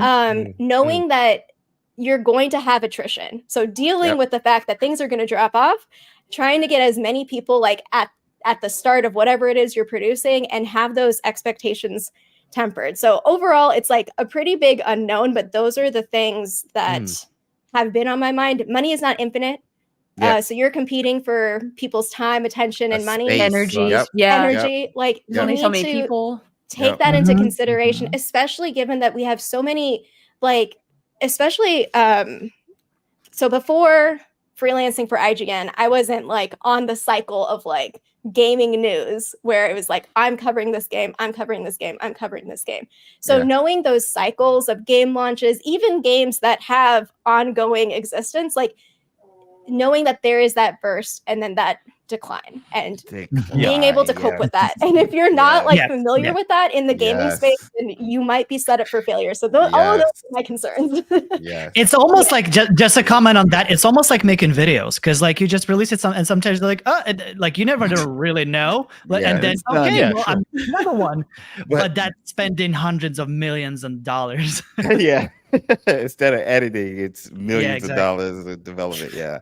No, but I mean, I'll get into my comments, but what piggybacking quickly what Ben's saying, they have to read the room. Lynette hits Lynette. like Absolutely. Right. Yeah. you have to read the room. You have to know who Yeah. your audience is. Hogwarts Legacy, to a degree, was successful as a game, but the success also came from those people who are massive fans of the IP who aren't necessarily gamers. Oh my Don't gosh. know. Oh my gosh. Mhm. Yes. Don't know Can- what New Game Plus is. You know what I'm saying? You were saying, go ahead, Miranda. No, I was just gonna like give a really interesting like little story. I just got my hair done like a couple weeks ago, and I was talking with the person doing my hair, and we were talking about, I don't even know how we got onto the topic of games, but I was talking, we were talking about like Harry Potter and stuff, and she's like, oh my god, I absolutely love Harry Potter as an IP, and I was like, I don't know if you game, but have you ever heard of like the Hogwarts Legacy game? And she was like, I don't game, but I almost bought a PlayStation 5 for that game. And I was like, it just, and it dawned on me, I know so many people in my life personally that are not gamers, like would not consider themselves gamers, and they are all like showing so much interest in getting a console just for this game. Like it really resonated with people. And I think that alone, they touched on something so important. And again, there's a certain type of person that was really looking forward to and really enjoyed this game. And I think that's a huge thing to remember for them. Exactly. Well said. And that's a good point. Yeah. Like the fact that like they're not all gamers, but they are gravitating towards a game, a product of within this IP as a game, and they're willing to purchase those things. So it is like there is this IP Harry Potter has that uniqueness. It has that gravitas that can pull people together to play something potentially live service. Where they could be, it's not like Hogwarts Legacy, but it's in a different format, and there are other people. You grow as a wizard. Like, it will still work on the same people in a similar way, but again, hopefully, yes. It's all. I always. It's always the story. The story is the key. You tell a good story. You write great characters that you can relate to. You can do many things. That's it. That's why I think the DLC in summer has to have some gravitas behind it to appeal to those casual gamers, because most people aren't going to really know or care about a couple of cosmetics or some minor in-game issue. It needs to be significant. It needs to. I wouldn't be surprised if we're able to, let's say, cast a Patronus, for example, because that has that buying power, doesn't it? It's like, wow, you can literally cast your own Patronus and choose your own animal and just fly around the map. That would be cool. Or turn into an animal as Animagus or something. Azkaban DLC with Patronus. Yes. There's so many things in this IP which just would capture people's imagination. So then what is the thing that the team can make for this summer which gets casual people going, hello there, yes, take my money, take my exactly. I'm back in. Lock me in, I'm here. If they see badass slashing of animal claws or destroying, fighting his enemies instead of spells, okay, that I like, and that will get people interested for sure. Go ahead, Resh. I mean, you and I basically had an hour plus long conversation about this topic a few weeks ago. All of you made great points. Like I wrote so many things down here. I think the fear, what you don't want, is what just happened with Naughty Dog. Yes. I mean, one Right. of the Yes. premier Yes. studios in the whole industry at Yeah. story-driven action games is basically going to go this whole generation without releasing a new game, which Because is they were working crazy. Because for those who don't know, they were trying to work on a live service game for PlayStation set in the Last of Us universe called Factions, which they even did a multiplayer version of it with the first Last of Us, which was great. They even had a base to work from. Yep. And they outright canceled it. The game is canceled. It's not happening. And And they they even this said- generation. They Yeah, go even ahead. said they had to pick between the studio becoming an That's always right. live service company Or focus what they're on what known we're for. good at. Yep, what we're Yep. known for and what the audience wants, which is interactive, like storytelling, Mhm. single player type game and stuff. They got to that fork in the road after years and money put into becoming a live service game. Right. They were like, bro, no, we can't Yep. do it. We had to make that decision.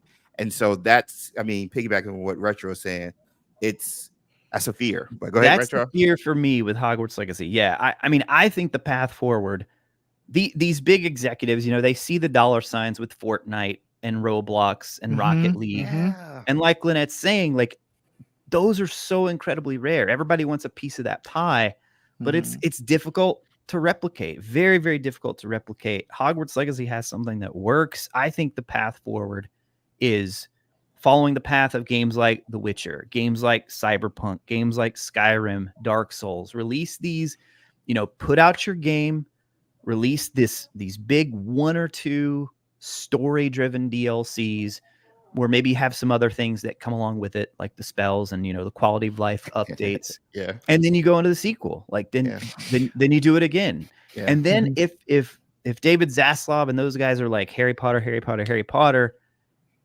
hire someone, build a separate team to create an MMO, which I think it's going to happen. I think it's going to happen. Currently, Let that possibly be happening. your story. You're not story driven. Let that be your multiplayer centric Live live service focused developer. game, Yep. which will not appeal to all of us on this stream right now, and that's fine. That's fine. It's You a have big, options, It's a though. big world, and I think they can coexist. But they have to be so careful about not overloading people. I mean, Yeah. full disclosure. I should have said this. I think everybody should know this in the chat. Anything that they put out is going to benefit all of us because we make content on this stuff. So of course we would love to see live service games because it's endless content for Harry Potter.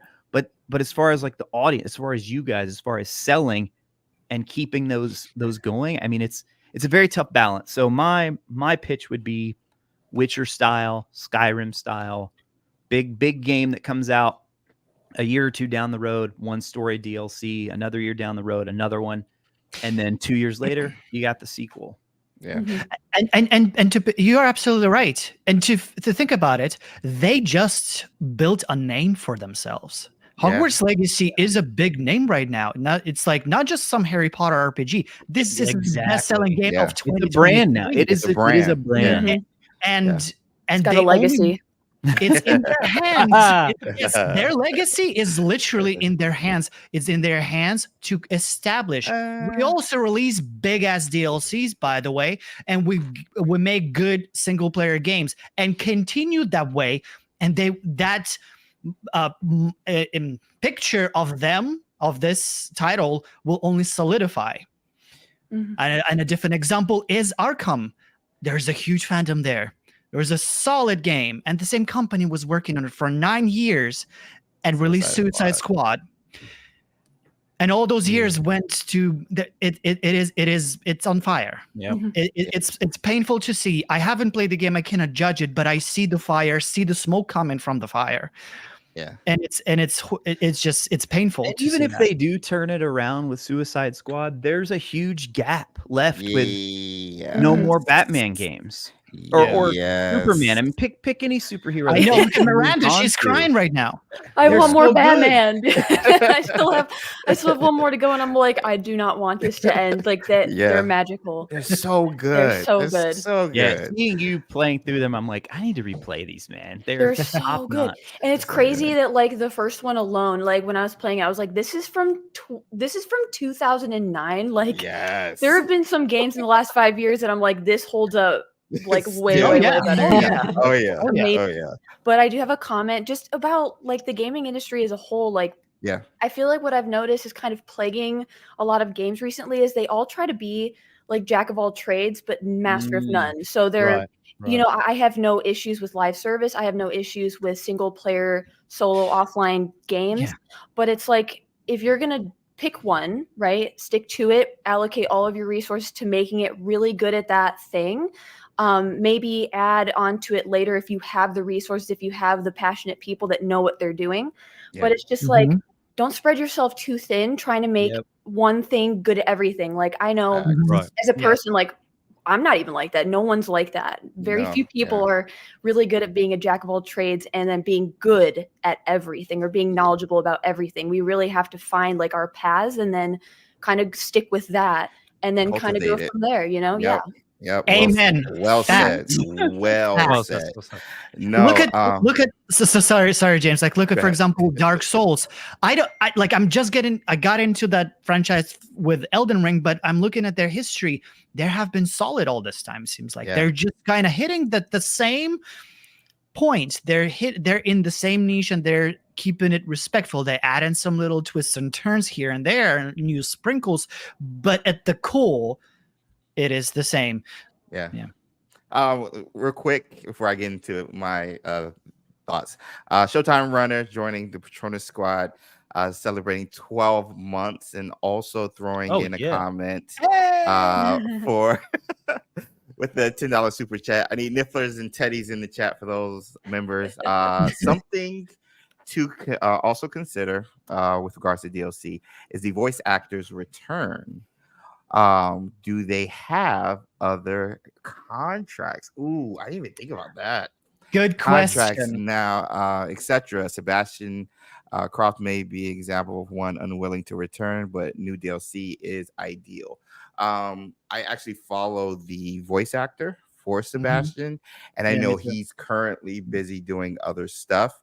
Now, not to say when he did a kind of like Q&A while he was playing the game, like I think a month or two ago, he talked about kind of like starting the process and kind of knowing about it back in like 2019, 2020, and then knocking out a couple of lines and stuff heavily, I guess, for like 6 months. It was either in 2022 or even 2020. It was around that era. He was going back and forth with years, but nonetheless, I know he did 6 months of work for Sebastian for Hogwarts Legacy. Now, obviously, we've had NDAs before. He probably can only touch on what he did for Hogwarts Legacy and might not be able to touch on what he possibly did for the DLC. But to the point Showtime is making, that's not to say they could introduce other people in the DLC and maybe just show the characters we all know and love. So there's avenues they can get around that, I think. But also they've got a big sack of cash to throw his way if he's on the fence about it now. I think, I think they can be persuaded. I think it's going to play a big important role there. Well said. In regards to live service, I have a big fear. I'm just going to be very honest with you guys. The quote that everybody's throwing around, it is from David Zaslav, CEO of Warner Brothers Discovery. It was on Deadline, I believe, when he first put it out there after Q3 call, investors call. So he's talking to the people who are investing in his company, telling them we have avenues of making more money. So just keep that in mind. And I quote, our focus, he continues, is on transforming our biggest franchises, Harry Potter, DC, to name a few, from largely console and PC based with 3 to 4 year release schedules, which is the current model right now, to include more always on gameplay through live services, multi-platform, and free to play extensions, with the goal to have more players spending more time and money on the platforms. So again, you hear that, and I'm thinking, okay, he's talking to these cats to invest more because we're going to be making more money because of this feature that they have in gaming. Already there, the foundation for why they're implementing this thing just is wrong, in my opinion. Now, I didn't hear anything about story. I didn't hear anything about what the fans want. I didn't hear anything related to that. And this is from the CEO of Warner Discovery. So I'm scared. I'm scared because we do have an example of that with Suicide Squad. Now, to be frank and honest, I did get a review code for it, and I've been following the game pretty heavily, and particularly the developers. This type of game was not pushed upon them. This was something Rocksteady wanted to do. They have a history in this type of genre in third-person shooters, and they wanted something to branch out. Now, you can say, well, the original founders left and started their own companies, all that other stuff.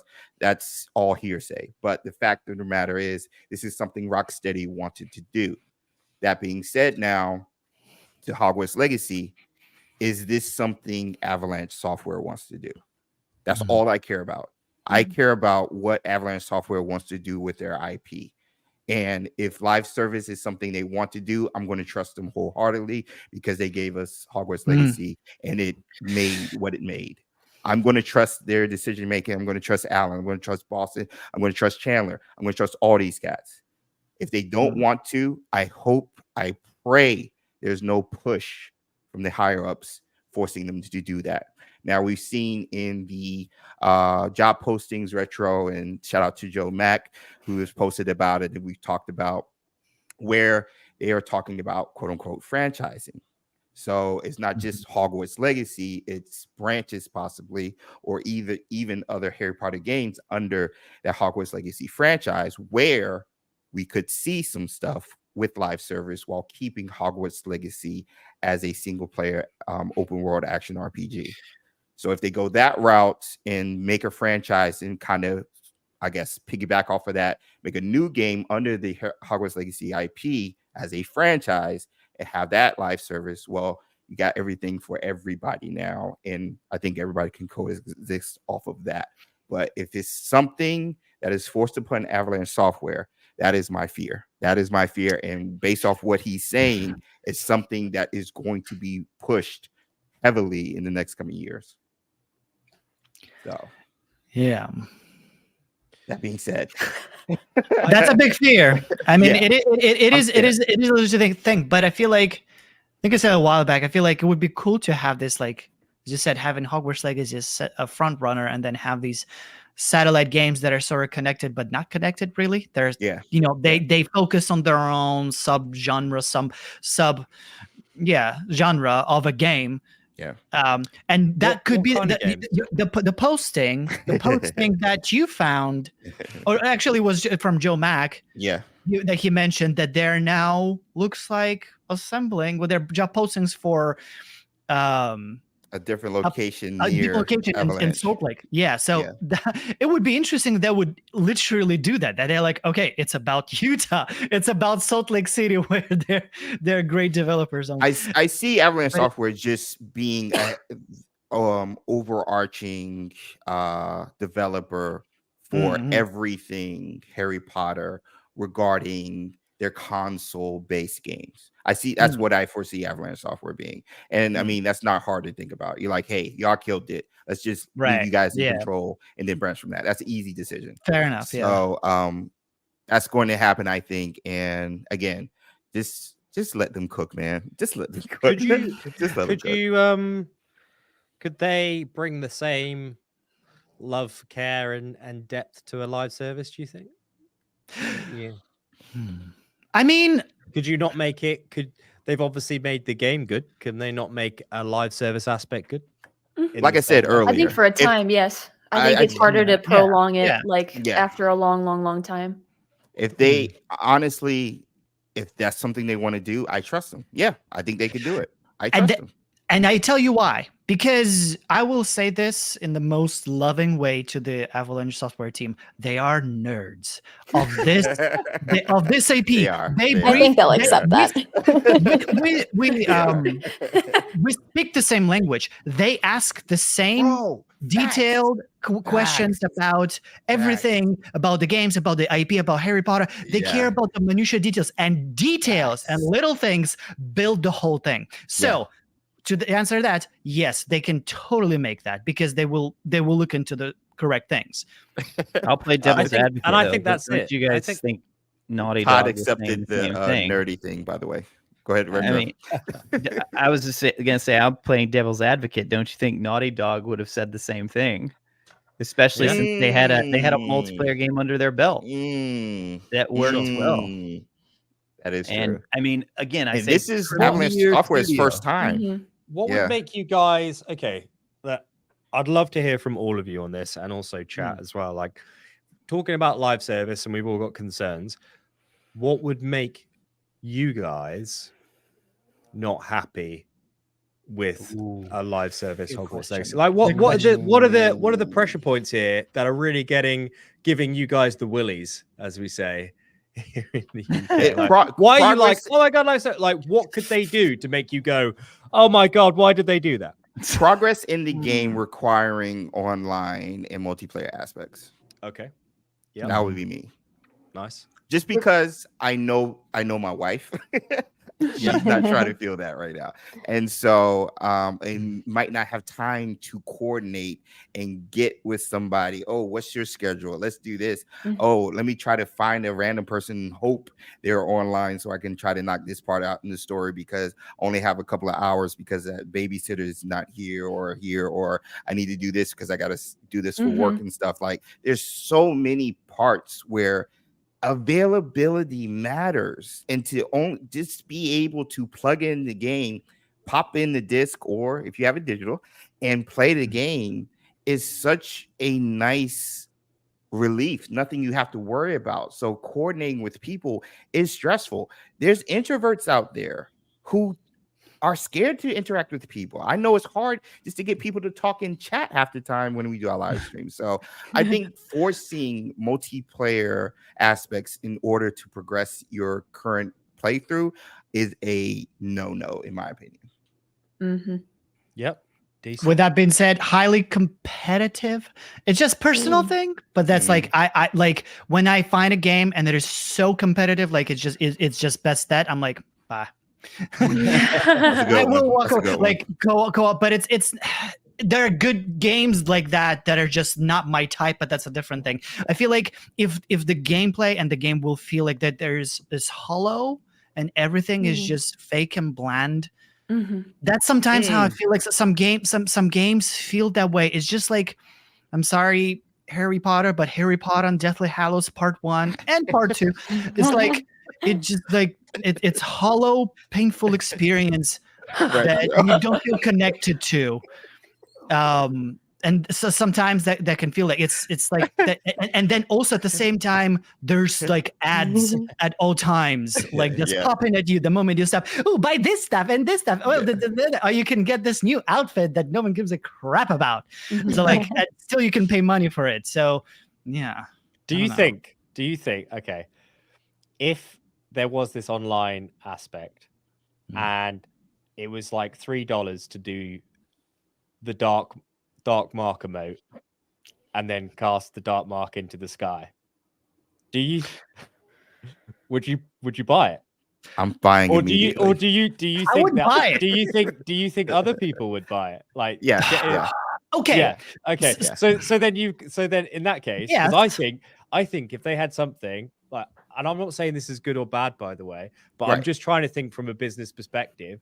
And I'm just listening to you two both about that, and I completely agree with you. I do think there has to be a separation here. You have to focus on the story, and these other things have to be optional. They're there, but they're going to be on your peripherals when you log in. So with that in mind, if there's like a dark mark, like where your character can go and then like cast a dark mark up into the Oh, sky. yeah. Yeah, I'm and then paying that. people are, and then that. people around you can see, or Yeah. like you're casting a flare up into the sky. Then Yeah. and that's $2. I think that like the execs are going to be like, yeah, that's an easy couple mil right there, no Yes. problem. Put But that the on the front page. Like, 100%. 100%. If, for example, even I'm going into hell, what is it? Fall Guys. The stupid, silly little game that I have so much fun I love playing. that. And then I have fun with it, and like I want that look like a banana, and I want to buy that outfit, right? So, my God. but I didn't come to the game to look like a banana. I came to the game to play. The game excited me, and I'm like, I want to look a banana as a result. Yeah. So it has to go that way, this is, but the other way around. This is why I think that they will do something similar to this GTA thing, where it's there. It is easy for you to transition and get curious and go, right, okay, so let me just press R1 and let me have a look at what's this all about. Oh, right, okay. That's interesting. Oh, so what you're saying, I can get a Firebolt cosmetic for my broom for like $1.50, and I can play with that online, or it transfers into my main story game. Yeah. Oh, okay. All right. Well, yeah. I mean, as you just said, using your example there, Ben, like, that's the thing, isn't it? Like something that you guys have like an affinity to in the story, some sort of cosmetic, something that you're like, God, that looks super sick. Give me some of that. It's only a couple bucks. I just think that that's from what the boss says. I think that's going to happen. But for me, it's that online component though, right? Like, like what is that part of it? Mm-hmm. Exactly. What does that look like? Yes, you have if it's the way you've laid it out, Andy, I'd be totally cool with that. It's like you've got the separate menu, you go into like GTA Online. I mean, the one pushback people would say about that though is like the people who just love this single player GTA, they're like, dude, we've been waiting how long for GTA 6? Because they're like, Rockstar's like, whoa, look at the money we can make on this. Everybody go do that. But the caveat, it'll come out one day.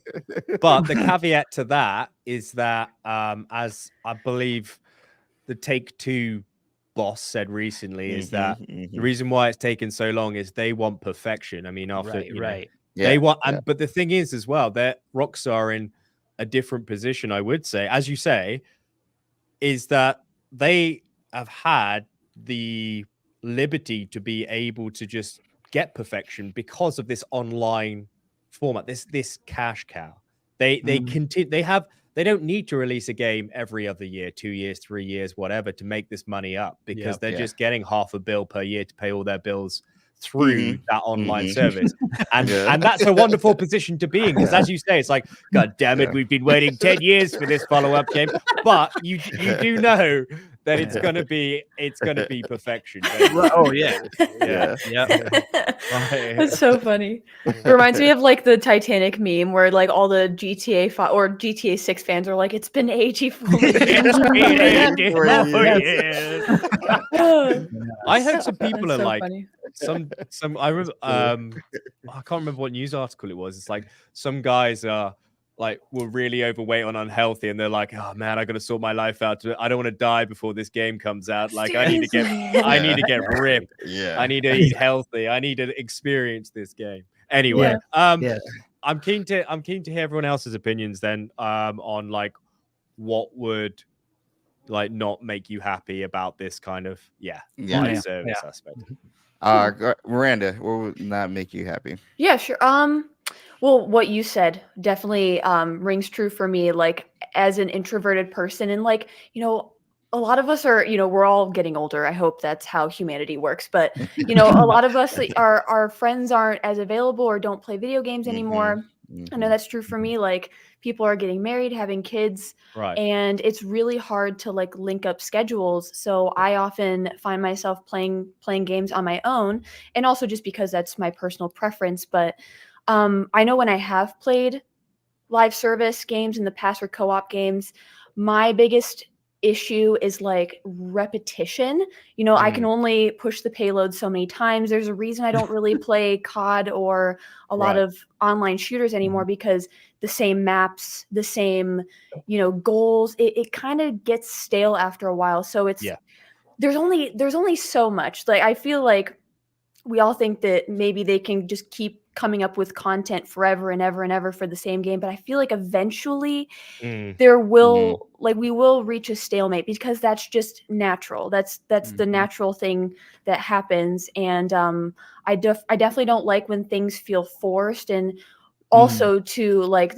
I don't mind stores, I don't mind battle passes, I don't like purchasing I don't mind I hope I said I don't mind purchasing like cosmetics and stuff. But if I feel like a game, like the first thing that came about was the store or like the microtransactional stuff. If I feel like that was the forethought there, and then they were like, okay, we have this store, we have all these things, can we build a game around it? That's where I'm like, I've played games like that where it definitely feels like they made the store first and then kind of developed the game around that. And I was like, completely agree. Real quick, first, AJ Draws, thank you so much for gifting a membership to White Star. Welcome to Patronus Squad. We also have Showtime 101 again, but this time coming in with 10 gifted membies in the chat. Let me get my gifts and Teddy emotes from everybody. So I gotta say this right quick, it's just live stream etiquette. Daddy, welcome to Patronus Squad. We also have Blake, Patronus Squad. Hi, IQ Water, Patronus Squad. Escobar, Patronus Squad. Oblong, Patronus Squad. Gabe, Patronus Squad. And Hillary, Patronus Squad. C Wolfpack, Patronus Squad.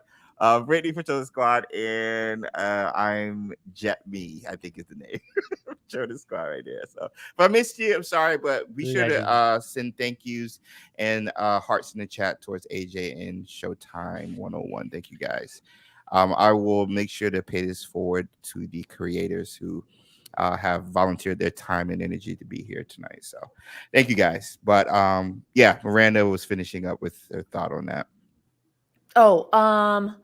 Or did you finish it? Like I think I was done. Okay. I just wanted to make sure. Okay. Lynette, I wanted to know where Toby is, Miranda. Oh, he is thankfully sleeping behind me for now, because oh my gosh, I've been like praying that he won't start barking, because he has the most piercing bark for the smallest dog I've ever seen, and it's crazy. But no, he's right behind me. I don't know. Thanks for asking, chat. There we go. There you go. Here we go. Oh, he's like, hi, Mom. He's like, why am I on camera? Yeah. Is it dinner time yet? Is that my cue? Lynette. Yeah. So I have a question. Would y'all consider Magic Awakened a live service game? I was going to get into that. Because I think so, yes. Here's my thing. Okay. Part of my concerns with the is your expectation like matching what the reality will be, is because James and I have lived through Harry Potter Wizards Unite shutting down.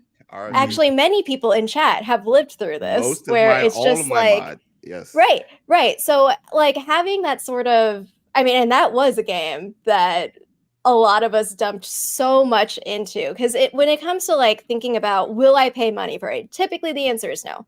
Unless I'm going to invest like in terms of time, because I bounce off of games so quickly, because there's so many games that exist and I love playing a variety of different things. Unless I'm actually going to dump a bunch of hours and this is like my community, this is my home, I'm not going to spend money. Why would I do that? That's me personally. Yeah. And so like Magic Awakened, sorry, I really enjoy the story. Like at the little that I played of it, I was like all in. Can't stand flashy, like, here's this currency, here's this thing that's on sale, there's a timer that's counting down. I hate that. I will not. And so I bounced off that game pretty quickly. Sorry, I'm sure it's a great game, but for me, stories, like Miranda said earlier, stories are what gets me like into a world, into characters and the relationships, having like an emotional connection to the experience, the interactive experience that I'm having. And this is a reason why I don't play these types of games that feel, Ben, you mentioned like empty or hollowness. Like, I don't like that. I don't like, Miranda, you put it perfectly, of like, oh, we built a game around this shop. I don't want any of that in my life. I'm going to bounce off and leave. And then with that, like bouncing off, oh, no one's playing, we're gonna shut down the servers. Like, I can't live with that anymore.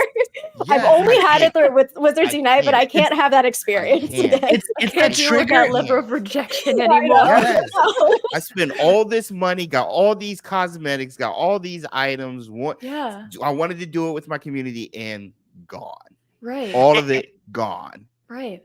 Like, gaming is a time, it's turning into a serious time investment now. So imagine playing this game that you loved, even if you're the only one that loved it, you put in all of this time, all of this energy and effort for it to just be poof because it wasn't profitable enough. It's like, no, thank you. Well said. We got 10 minutes. Welcome back, Andy. Yeah, I'm sorry. Yeah, sorry. I literally had a power cut. Like, it's so annoying. Like, okay. Like, well, that's what's so clutch about the browser aspect of just rejoin. You could just rejoin. Like, even if it cuts off on me, you guys will still be streaming. I could just rejoin and stuff. Nice. It's pretty clutch. It's pretty clutch. So we got 10 minutes because I know it's Valentine's Day.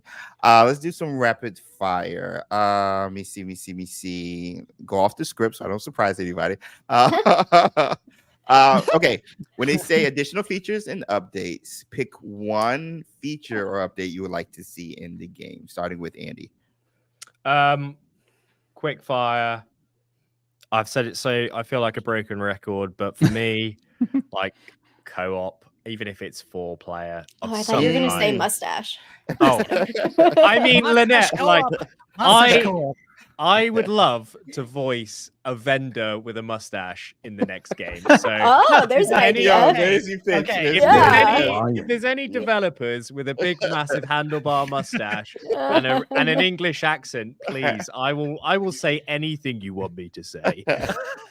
I just want to voice a student who's obsessed with Merlin in the game. That's all I want. That's my dream. I'll voice an American wand maker or a knight at Hogwarts. Jokes aside, I think some studios do that, because I know a few guys who have got like 200k subs or whatever, and they voiced a couple vendors in DLCs. No way. For Assassin's Creed Valhalla. So we're all joking about it, but I think, everybody here is making their pitch. We want to be in the game as a DLC or as an NPC, as a random person carrying something. Yeah. We love that would be kill me. A person just kill. I don't know. It's like you want to be in the background. If there's a Harry Potter series, you want to be the guy who gets killed or something. At least in it. Not the mustache. No. And then that's funny. What about? That's great. Don't take my mustache. I love how that sounded like off stream. It was like, don't forget about the mustache. Additional feature update. Miranda, go. One.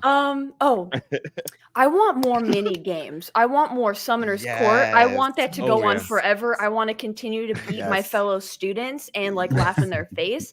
I want more things like that you can do during your downtime when you want a little bit of a change of pace. Like, I want to be able. I want more reasons to visit the common rooms too. Like, I would love like Wizard's Chess. Even if you just play AI, just more mini games where you actually feel like a kid and you're just spending your time with your buds. You're a student, yes. I don't know if this could be a feature per se, but maybe going forward, because I'm currently trying to play an evil playthrough, I am now realizing how hard that is. At least like in the house, let's go. Like pre like tutorial or during the tutorial phase, it's like I want to be mean. I want to be like, trying to beat people up and being like, shut up, down the hall. And I can't do that. Like, it's even hard, being evil, the worst response I get from any NPCs is like Professor Weasley going like, "Oh, you." It's a very kind game. I'm about to reinstall it on my PC and like download the Voldemort mod at this point. I'm like, oh my god, it's so good. It's so good. Yeah, I don't know. That's just me. Quick super chat from who is this? That's Khaleesi. Khaleesi. Okay. Hey, Retro. We got a fan in the chat. Thanks for this. Shout out to Khaleesi. Yes. And I will say this at the end, but I'll say it now. Go subscribe to everybody here. You will not be disappointed. I promise you. That is a promise I can make. Maybe not so much with a DLC or anything else, but I can't promise you following all of these content creators and their content, you won't be disappointed. So, Benjamin, quickly updates additional features. Pick one you would like to see. One. Okay, so I would say a 10 to 15 hour brand new story DLC featuring either some new little mechanic that either we can turn into animagus, or perhaps we learn a couple of new spells like Expecto Patronum, Fire Tornado, or something like that. Yes. Yes, but Okay. the key part is story. Okay. AJ Draws, real quick. Super Teddy's in the chat. I'd love to see you all as NPCs in Hogsmeade, or wait, thieves robbing Gringotts. And we have to join Officer Singer to apprehend you. That would be epic. I mean, wait. You're going to be doing that without Officer Singer. Let's be real, it's useless. I mean, I'm ready. I'm ready. Imagine robbing Gringotts with your friends. Bro. Like a heist. Playing a heist, yeah. As a co-op. As a party, yeah. Yeah, and you have to get out. So good. I will threaten the entire That operation. I would be so bad at that. Never mind. Lynette, That would be additional sick. Feature or update, one thing. Yeah, I want to take companions or anyone. I don't care who it is. I want to take people along for the ride in my adventures. So I obviously loved Baldur's Gate 3 last year. But also, for those of y'all who are following up from the last stream, I have finally played a Final Fantasy game, Final Fantasy VII. Oh, nice. And I did not capture my reaction, and I regret that very much to that game. But the party, like, everyone is just so ridiculous. Like the game is so goofy, and I love it so much. I love it. Yes. Oh, it's so great. So I was reflecting on this question that James graciously let us think about before the stream, and I was thinking about like how much I enjoy like the party dynamic and like having that, you know, those little moments, and so I definitely want party. I want companions. I love it. Chaos. I love it. Yeah. We got another Super Teddy in the chat. Let me give it this and gifts. I want to be able to respect my talents, which is resetting your talents so you can honestly have a completely different play style in combat and stuff based off of how you upgrade. I would love to see that. That's a great one. That's one I put in my top 10 video. Check it out. Retro. I'll say Azkaban story DLC. Oh, yeah. And we learned the Patronus charm at the end. Yeah, nice. Give me all of that. They've already made the assets. Exactly. And the Dementors. They've already done it. And the spell. And everything. Just give it to us. And I can be a wand maker too. Have you guys heard my Ollivander impression? I want to hear it. No. Everybody sit back for this one. I wondered when I'd be seeing you, Mr. Potter. It seemed only yesterday that your mother and father were in here buying their first wands. There you go. Nice. Everyone somewhere gets to come up with our demo reels, and then we can submit it. Next time we meet, we have to do a pitch live together. I love it. Hey, Rainbow celebrated 14 months of Patronus Squad. Which was your least favorite treasure vault? Wait. Which was your least favorite treasure vault? Oh man. Ooh. You know, I'm so sad that like Okay. there's so many treasure vaults that I didn't even know about explore because you don't have to do them for like exactly. Yeah, exactly. That's what I was gonna say. Wait, what are we talking about? They're not like treasure vaults? Those little like caves or like things that in the Highlands, like all scattered throughout, you can find and discover along the way. They're not even tracked like on the actual regions. Yeah. I think I kept getting like green items for that, and I was like, we're just not. I will say about those, just like as a personal thing, and I love exploring or whatever, but like whenever I would encounter this one little cave, I'm like, oh, what we got here? Oh, it's over. Yeah, That was yeah. done. Oh, Okay. okay. I need more All depth, right. but we're moving on. All right. Real quick, I have two quick questions. These are rapid fires. The last one is a bet I have to make with you guys. We all have to. You have to answer this question, and if it's right, I will reward you. So we're right at 6 o'clock. So this is going to be real quick. When are we getting the updates of features? When do you think we're getting it? Retro, go. Summer. So that's between June and September. I'm gonna say August 27th. Oh, you going specific? You don't have to, well, okay, I'll take it. Wait, what did you just want? Month? I'll say I'll August. just say August. Okay. Everything they've done's been delayed. No offense, Avalanche. I always push it back It's just true. a little It's bit. true. It's true. Lynette. Okay, I'm gonna do a two-parter. If that's, I'm just gonna do it anyway. Fast. I think that Summer Game Fest will get an announcement. So I'm gonna say June. I don't know when it's coming. 11th. And then the actual thing back to Hogwarts. August. September 1st. Okay. Miranda. Oh, sorry. Yeah, September 1st of August. Whatever. I You know what I do. Yeah, I got you. I think June because birthday month, and if they wanted to release it on my birthday, I would not be upset. There you go. But I love think that reason. June. I think Let's yeah. go. Not that I'm biased or anything, but I think like June would probably be good. I love it. Let's go. Andy, what do you got? Lynette, that's a great shout. But I'm gonna go with Miranda as well. I'm gonna say June, because of Summer Game Fest, and the exposure there, but also doesn't the Hogwarts term end in June? So if it's a story, you could finish the term and then go and then go it would be into it. Yeah, and they like to get those dates, don't they? So Yeah. I think that's a stretch, but I mean, it would be cool to be like, oh, the terms that you finished the year. Here's now you can go across to this new DLC storyline somewhere else. Yeah. Real quick, Steffe celebrating 7 months, 18 months. Good gracious, Steffe. That's almost 2 babies. For Harry, happy 1 year Wizarding World family. Thank you, Steffe. Body short there. Alicia, welcome to Patronus Squad. Thank you so much for the support. And we got some, oh my gosh. Renyard gifting 5 gifted members. I can't say all of you guys, but thank you so much. Show some love to Renyard and welcome to Patronus Squad. You have access to emotes and all the other stuff I'll post later. And I think that was it. No. Perez Harris, Ministry of Magic, starting point, more choices in Hogwarts Legacy 2. That's still on their wish list. Thank you for the super chat. And we didn't get Ben. Ben, 1 feature. No, we did get Ben. I think we got everybody. For what? 1 feature. Feature? The date. Updates. Updates. The date. I'm sorry, the date.